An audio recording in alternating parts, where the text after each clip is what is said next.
I'm Sari Kimball, and I've done just about everything in the food industry.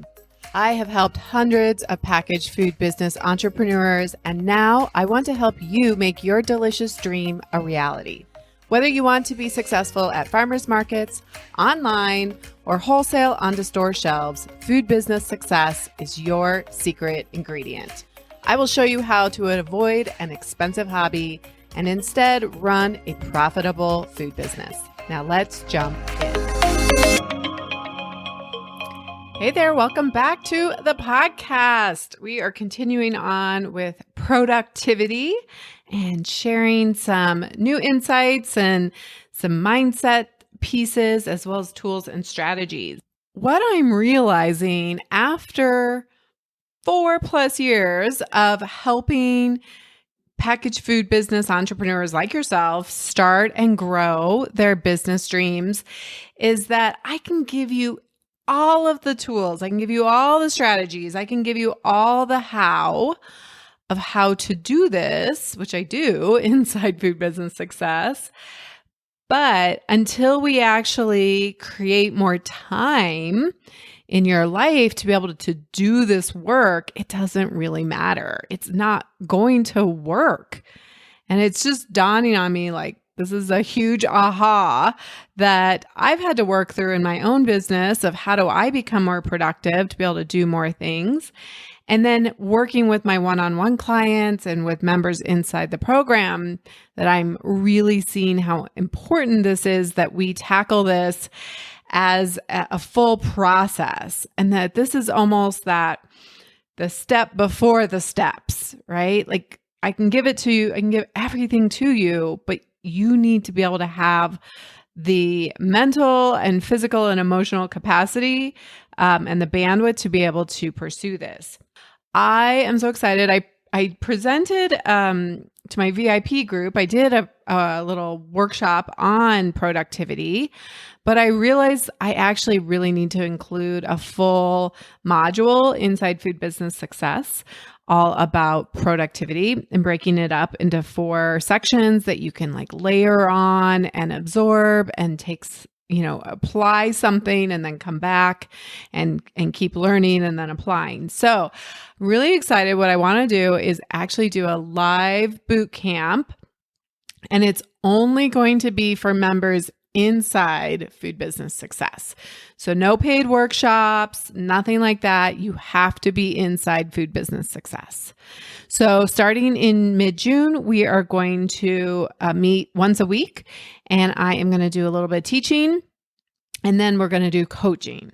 So if you want that time with me to really work this out, if you're realize that you have started and stopped and started and stopped and started and stopped a bunch of times, it's probably because, fear is one. Sometimes it's fear of success or fear of failure. And then 2 is that you don't actually know how to manage your time to create the time and the bandwidth that you need to be able to do this business. Because so many of you are working a full-time job, or you have family obligations, you're taking care of parents or kids, and you have a busy, full life. So how on earth are we going to squeeze this thing in that does require your energy? It requires time. It requires commitment. So I want to help you with that with this boot camp. I really hope that you will consider, if you've been on the fence about joining Food Business Success, this is the time to get in. It is a low monthly affordable cost to join as a member. And if you join by June 14th, then you get full access right when we start this boot camp. So this is the time. Do not put this off. Do not procrastinate anymore, because this is that problem before the problem. So the problem being, I want to start a packaged food business. I keep procrastinating, which is what I talked about last week. I keep procrastinating on it. Why? It's maybe because you don't actually have the time available yet in your calendar. So we're going to change all of that. So to join Food Business Success, simply go to foodbizsuccess.com. Just click on I have an idea, and then you'll have the application there and you'll have the opportunity to get signed up. Do not wait. This is going to be so good. And doing it live with me is going to be even more impactful. And if you're listening to this afterwards, that whole program will be inside Food Business Success. So really excited about doing that. All right, on to today's topic. We are talking about happiness and how it directly correlates to more productivity. Did you know that? I guess I kind of internally knew that, but when I actually heard some numbers, some statistics wrapped around it, I was like, oh, I got to do a podcast on this to wrap up Productivity Month. So there was a study done. I was on my mastermind call with my coach and that group, and he just happened to be talking about this, right? And I was like, oh, wow, this is the thing I want to talk about. And he mentioned a study that was in the Harvard Business Review a number of years ago that said, if you increase your happiness, if you increase your workplace or the happiness of your workers by 2%, then your productivity inside, this was like a manufacturing plant that was producing things, that the productivity went up by 23%. So what? Like, like 11 times you go up 2% and you increase your productivity by 23%. So that's amazing. I was like, all right. So I was looking up, trying to find the study. I'll be honest, I could not find the study. Did a little bit of research, but did not pop up. However, there is a recent study from Oxford University that says that increasing happiness in the workplace and your happiness overall increases your productivity by 12 to 13%. So whichever number you want to take, it's still a huge increase. So imagine that you took back, let's just take the lowest number, let's take 12%. You have, you sleep, we all have 24 hours in a day, right? So you sleep for, let's say 8 of those hours. So now we're down to 16 waking hours. So let's just say we took back, 10%. That's an hour and a half, roughly, every, if I did my math right, and you guys can correct me, I'm not good at math in my head. But in any case, that's a lot of hours multiplied over the course of a week. That is the time that is required to start and grow your packaged food business to really make it happen. So what I want to talk about on this podcast is I truly believe that becoming happier is going to help you be more productive. I see it in my own business and my own life that the happier I have become in all realms, both in what I do in my business and in my personal life, that I am way more effective. I'm having more fun. Things are lighter. I'm more inspired. They come easier. And I want that for you too. So let's talk about some strategies, both in work and a little bit around your personal life that could help you, again, 2%. We're not talking about like radically overhauling your personality. And I was doing a little bit more reading. Gretchen Rubin has a great book. It's like 10 years old now, called The Happiness Project. And I was kind of looking over that as well to see if she had some good statistics or information. But she talks about, that we all have this kind of set point of happiness that's part of just who we are. It's part of our personality, part of our genetics. But that studies show that that's only about 50% of who we are. So there is kind of that if you just picture like a thermometer, that it always comes back down to 68 or 72 or 80 degrees, whatever your kind of a base level is of happiness. And then your circumstances determine about 10 to 20% of your happiness. So That could be, the circumstances of the family you were born into, the economic level, the country, whether you were born a man or a woman, and how that was seen in your particular community, and on and on and on, right? So those are the circumstances. It could be your marriage, your kids, like outside forces. So that still leaves 30 to 40% of you that is totally malleable, that is totally changeable. And guess what? This all goes back to that episode 89 on the model, because our happiness is determined by our thoughts, ultimately. And part of the problem is when we're chasing happiness because we're like, well, if I just start a food business, I will finally be happy. That we're always going to be chasing something. It's never going to be good enough. But if we can look at that 30 to 40% that we can change, how can we be happier in this moment without achieving some level of success on the outside? It comes from our thoughts, which create our feelings and then creates our actions. I promise you this model works, and it is life-changing if you embrace it. All right. So yes, it all does start in our thoughts for sure. However, I do think that there are some strategies that can help you quickly increase your level of happiness.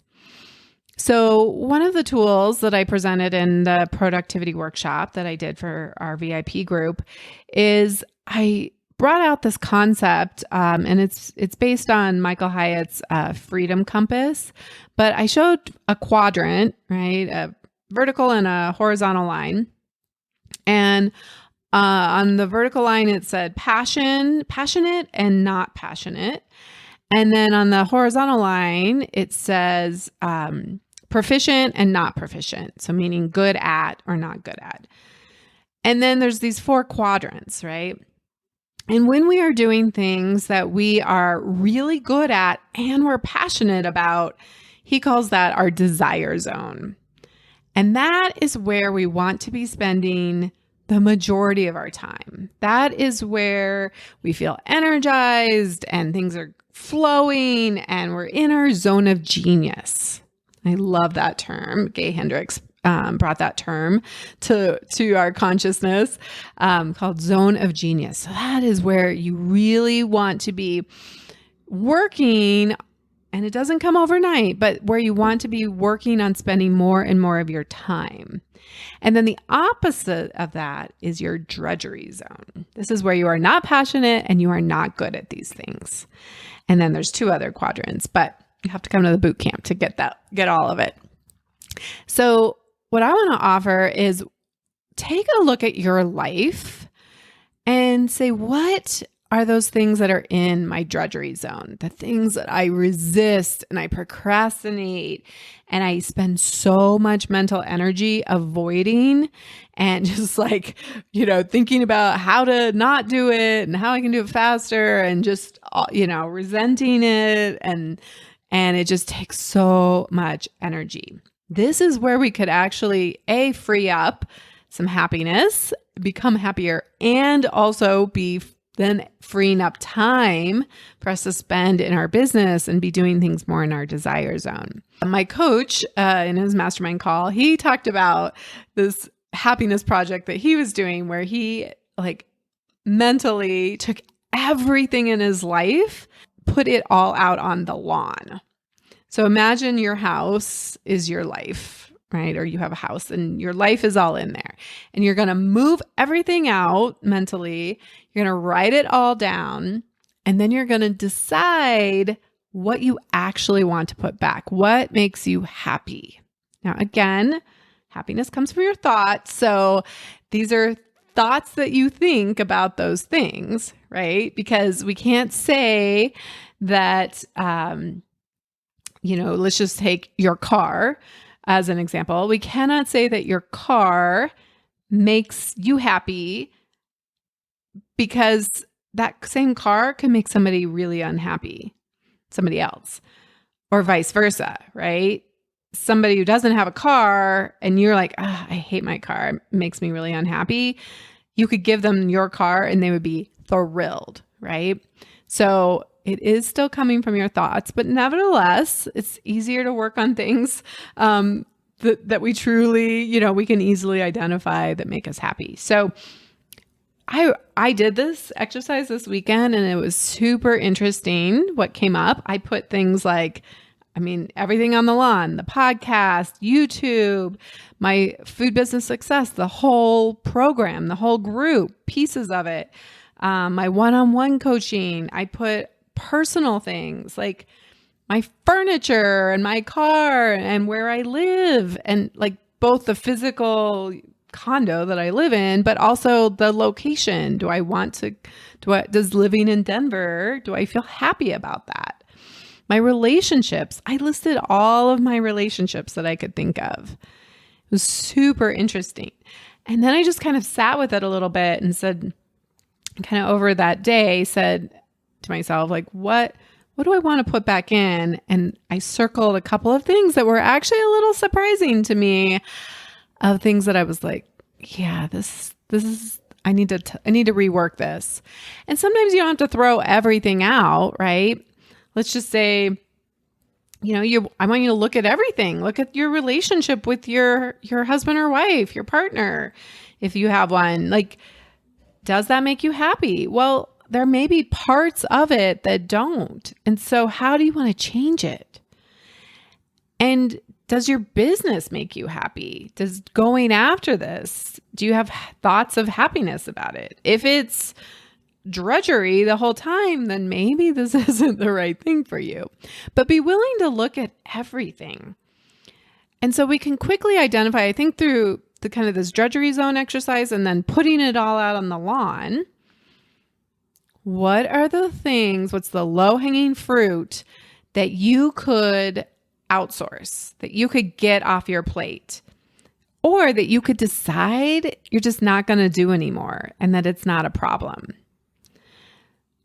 And so I'm just trying to think of some examples. Let's say you look at your business and you do 6 farmers markets a week. And you look at that and you're like, I do not like doing that. This does not make me happy. I am over this. And then we can take it apart and say, is it all 6? Are there certain markets that I really do love? Do I want to get rid of all of them? Do I want to completely just stop doing farmers markets?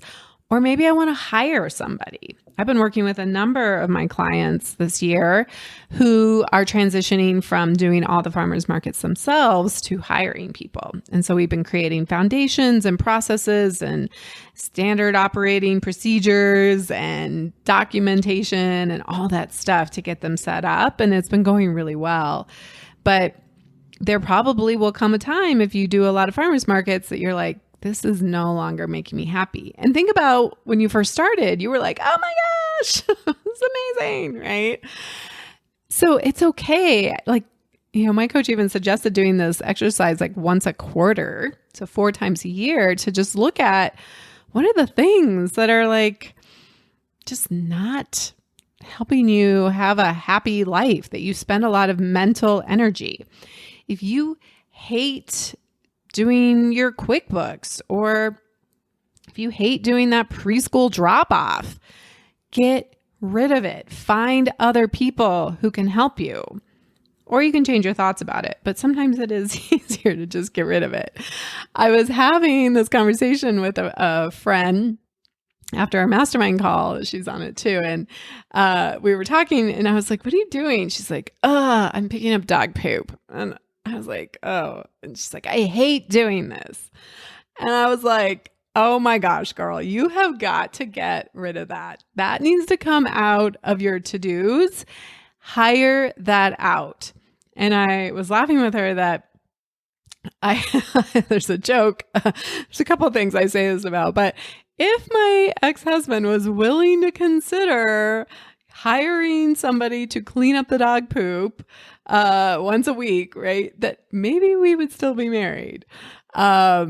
because every Saturday there was like complaining and he was not happy about it. And then, we would end up getting nitpicky and fighting, and it would take up this, 45 minutes of his Saturday, and like the whole day just kind of was shot, and all because of this stinking dog poop. And I remember looking at a service and it was like $10 a week. Right. And I was like, we spend that on a beer, right? Like, are you saying we are not able to do that so that you can be happier and we can have a happier day and a happier marriage? And ultimately he kept saying, well, if I can do it myself, why would I pay somebody else? But I really look at that, and when I step back and I say, there was long-term costs associated with that.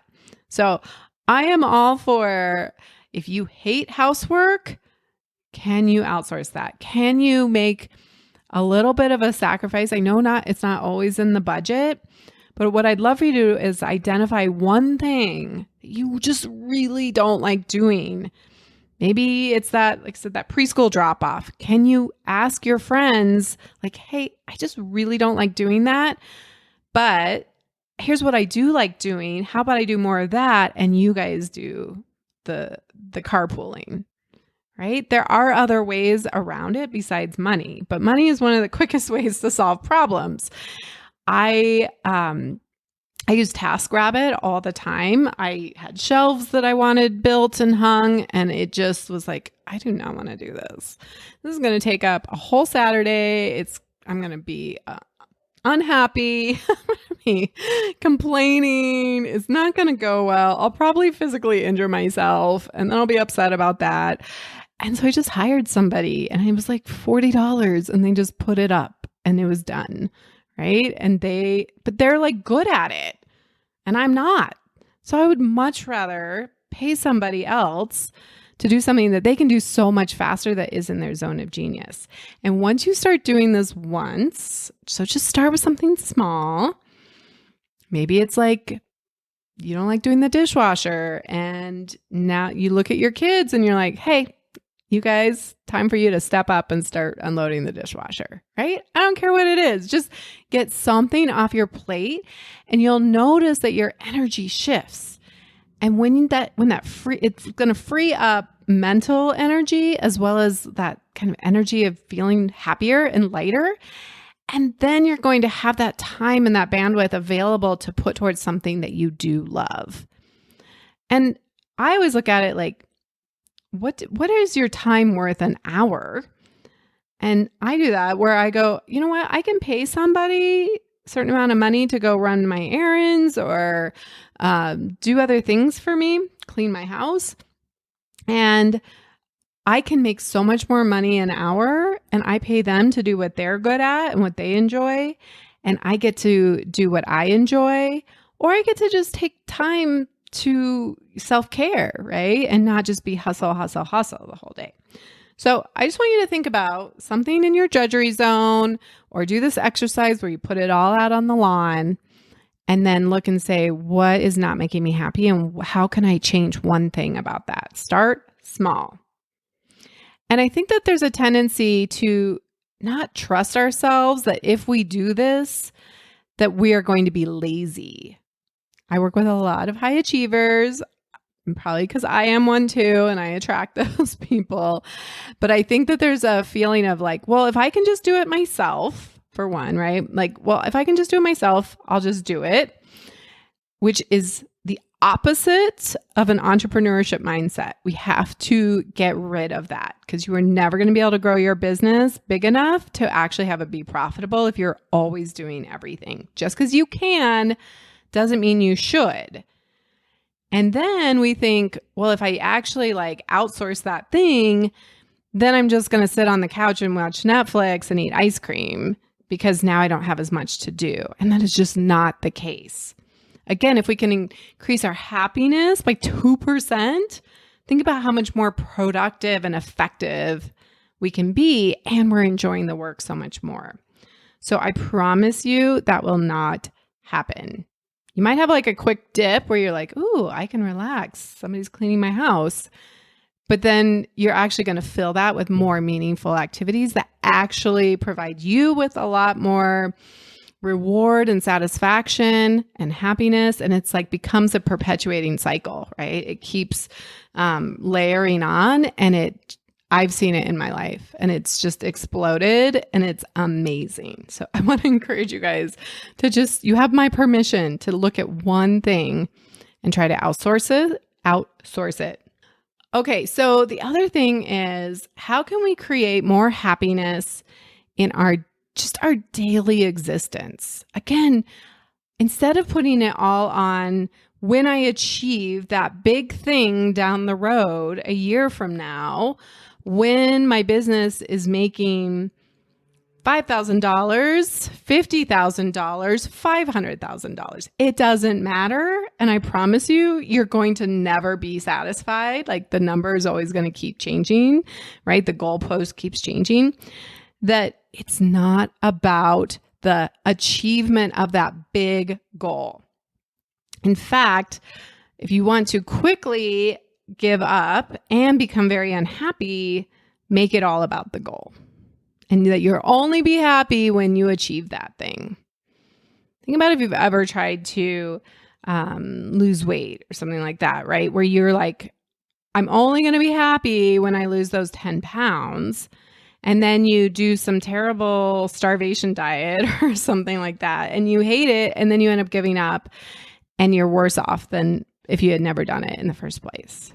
There is science-backed studies that show that it is actually progress where we derive our happiness. So as human beings, we have a desire to have a bigger outcome, to create goals.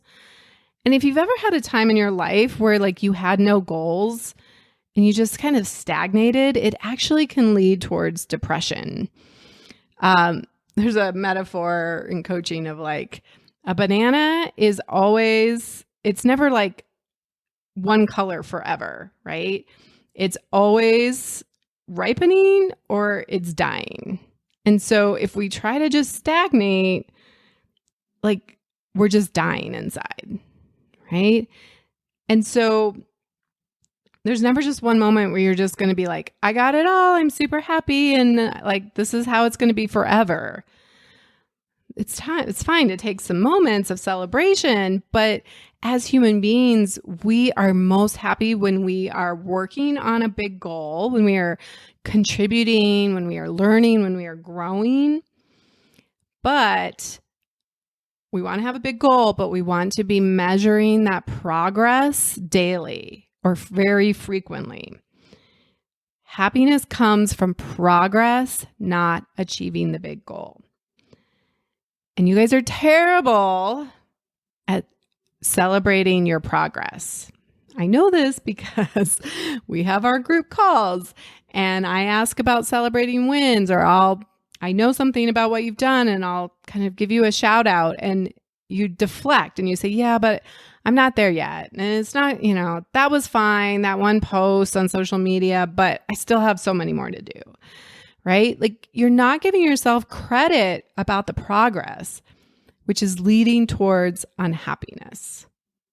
And what we want to do is cultivate happiness. So what I can tell you 100% is that focusing on gains is where you are going to create more happiness. And I have a whole podcast about the gain versus the gap, and I'll put that in the show notes.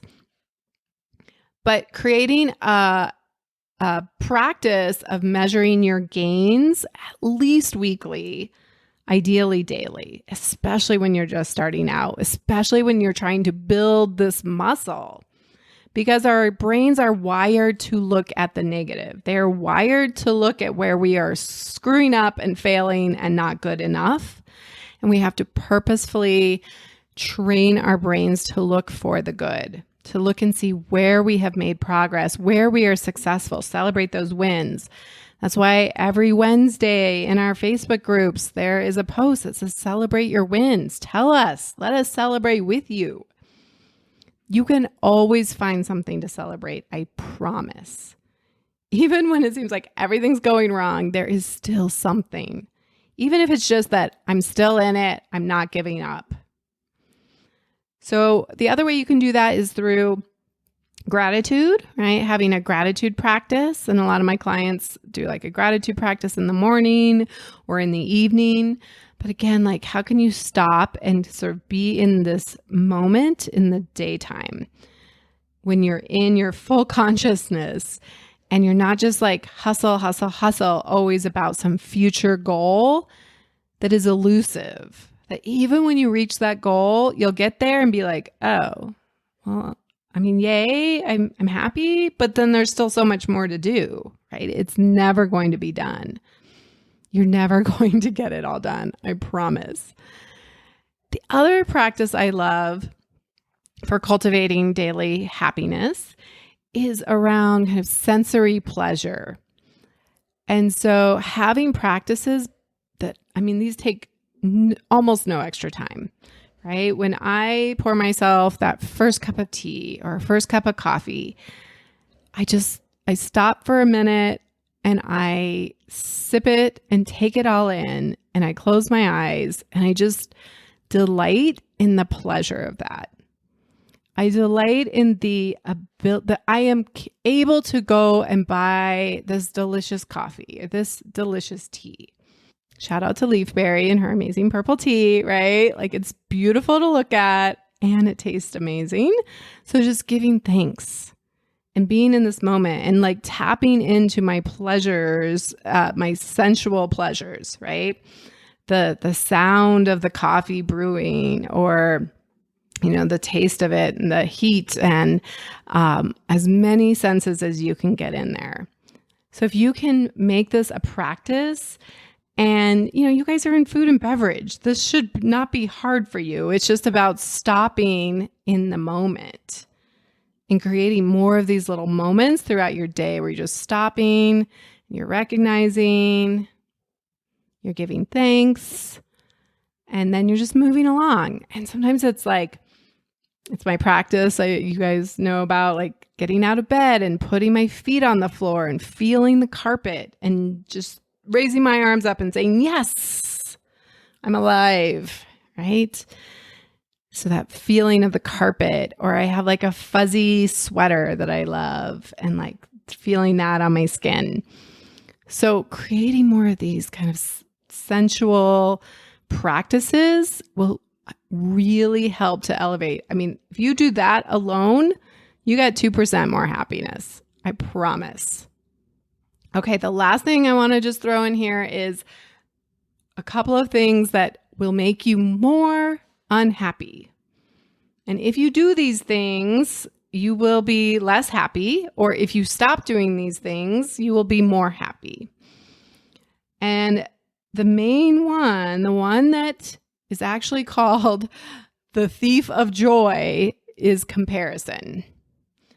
So when you find yourself in comparison with others, you're on social media and you're scrolling through and you're getting caught up in, oh my gosh, they're so much farther along and look at how good they look and I'm not doing it that well.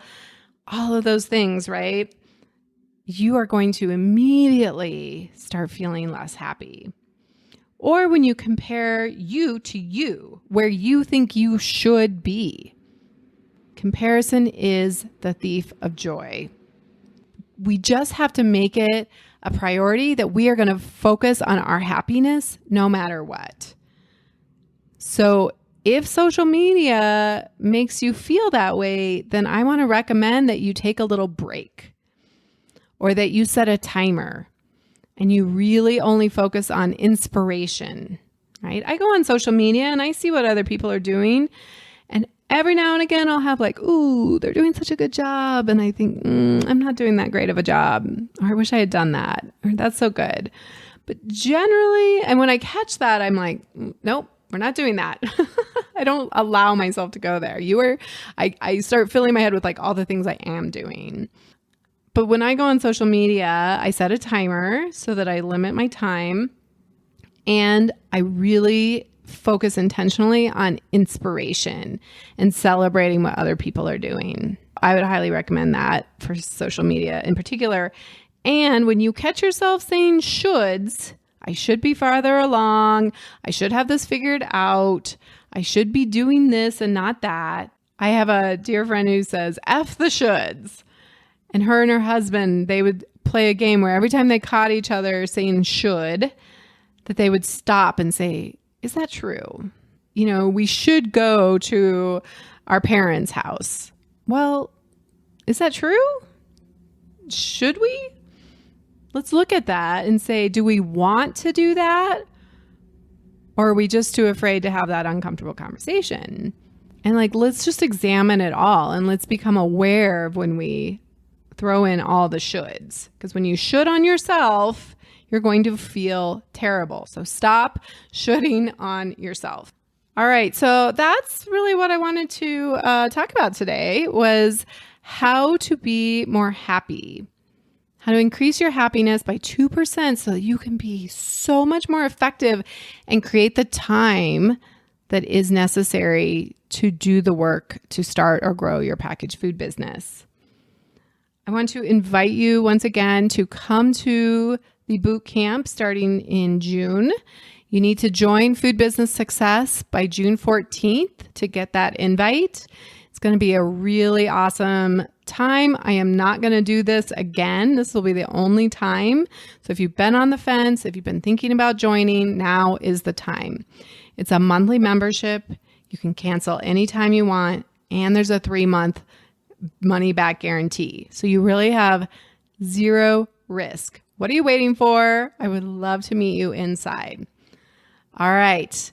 Until next time, have an amazing and happier week.